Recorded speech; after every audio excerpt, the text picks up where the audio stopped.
안녕하세요, 세나 친구들.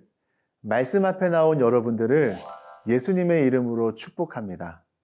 한 편의 영화 속에는 많은 배우가 각기 다른 역할을 가지고 있음을 보게 됩니다. 특히 주인공을 도와 극을 전개해가며 호흡을 맞추는 조연은 주인공과 함께 연기하지만 주인공을 위해 존재합니다. 주인공과 함께 극을 이끌어 나가면서도 동시에 주인공을 돋보이게 하는 역할인데요. 오늘 우리가 함께 살펴볼 인물은 신약 성경의 첫 번째 조연이라 불릴 수 있는 인물입니다. 주인공 예수님을 돋보이게 만든 사람이 누구인지 오늘 큐티 말씀을 통해 함께 살펴보겠습니다. 오늘의 말씀 제목은 이 시대의 세례 요한입니다. 오늘의 말씀은 누가복음 3장 1절에서 6절입니다.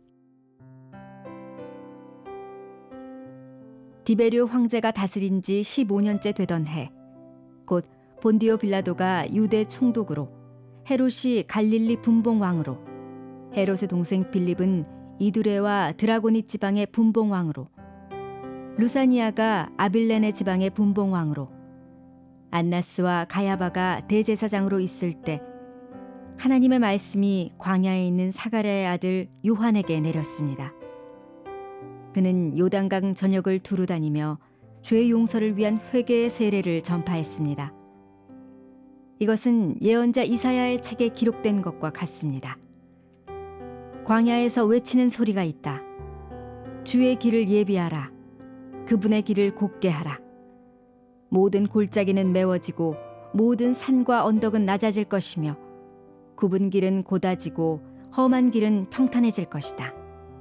그리고 모든 사람들이 하나님의 구원을 보게 될 것이다. 예수님보다 6개월 먼저 태어나서 예수님께서 공생애를 시작한 지 얼마 되지 않아 이 죽임을 당한 세례 요한은 불꽃 같은 삶을 살았습니다. 예수님을 드러내기 위해 자신은 무대 뒤의 조연으로 짧은 인생을 살았는데요. 우리는 여기서 하나님의 메시지들을 발견하게 됩니다. 오늘 우리가 읽을 말씀은 황제와 총독, 왕과 대제사장이 누구인지 설명하는 것으로 오늘 말씀을 시작합니다.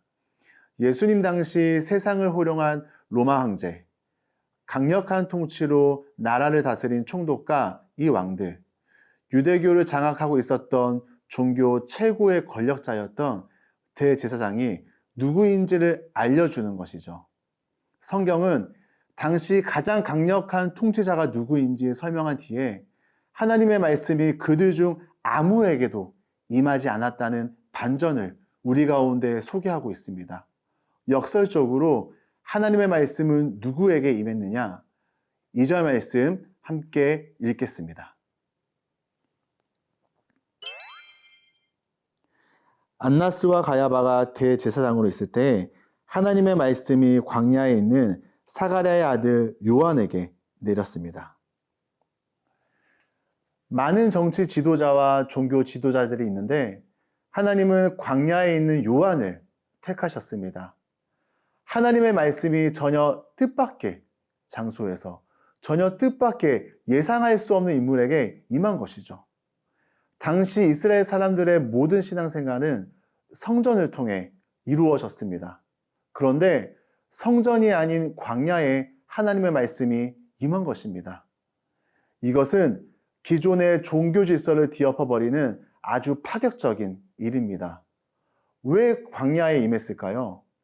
구약에서 하나님과의 만난 장소인 광야는 신약에 와서 한적한 곳이라는 말로 사용되었습니다. 이 광야에서의 삶은 화려하지 않고 분주하거나 복잡하지 않습니다. 광야는 척박하고 힘든 곳이지만 하나님을 만나기에 가장 좋은 곳입니다.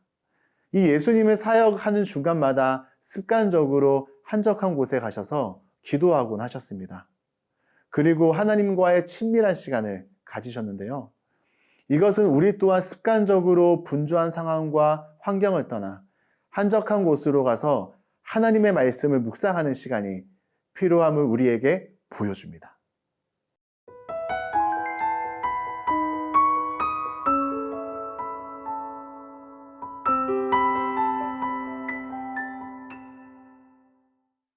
3절 말씀 함께 읽겠습니다.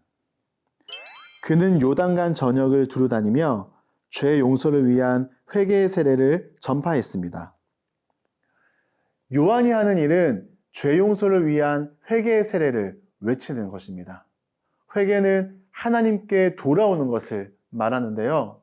이 자신의 뜻과 의지로 살았던 것을 버리고 하나님을 위해 바꾸는 것이죠. 세계관의 전환이며 욕망의 변화이기도 합니다. 삶의 주인이 자기 자신에서 하나님으로 달라지는 것입니다. 바뀌는 것이죠. 이 세례가 의미하는 것은 세상에 대하여 죽고 주님 안에서 다시 태어나는 것을 의미하는데요. 이사야의 예언을 보면 골짜기는 메워지고 산과 언덕이 낮아지고 굽은 길이 곧아지고 험한 길이 평탄해지는 것은 자연의 변화를 말하는 게 아니라 우리 마음의 변화를 말합니다. 이 말씀을 통해 우리가 기억해야 될 메시지가 있습니다. 세상에서는 너나 할 것 없이 누구나 주연만 하려고 하죠. 그러나 하나님의 나라에는 기꺼이 조연을 감당할 사람이 필요합니다. 세례 요한은 회개의 메시지를 던지며 소리 이상의 삶을 살려고 하지 않았습니다. 오늘 저와 여러분 또한 세례 요한처럼 주님 오심을 기다리며 주님의 길을 예비하는 이 시대의 세례 요한입니다. 우리 모두 세례 요한처럼 주님을 주연으로 높이는 삶, 주님의 길을 예비하는 그런 하나님의 사람이 되길 축복합니다. 사랑하는 주님, 광야에서 외치는 자의 소리로 살았던 세례 요한을 기억합니다. 한적한 곳에서 말씀을 묵상하는 믿음의 습관이 만들어지며 세례 요한처럼 주님만 드러내며 주님을 섬길 수 있도록 도와주세요. 예수님의 이름으로 기도드립니다. 아멘.